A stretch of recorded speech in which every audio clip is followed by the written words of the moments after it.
can do what he did for the Philippines. Unang-una, yan ay naglingkod sa ating bayan. Dating sundalo po yan.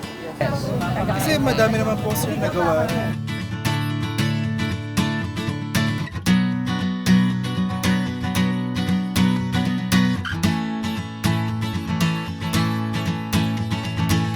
Maganda naman ang ginawa niya nung siya ay presidente. Oo nga, siya natatag ng martial law. Ang ginawa naman niyang kabutihan, maganda. Eh, maraming magandang ginawa eh. Kamukha niyang Barry Magsaysay na yan.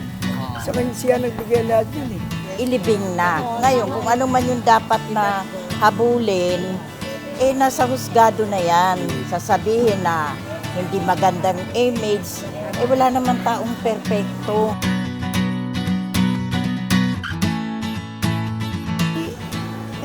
Okay lang po yun kasi nakikita ng tao yung masama, yung mabuti hindi nila nakikita. Oo, sobrang traumatizing yung nangyari ng martial law. Maraming namatay, maraming naghahasa. Pero until now, yung contributions niya, it's nothing to what martial law brought. Dahil matagal na namatay, dapat may respeto naman natin kahit paano yun.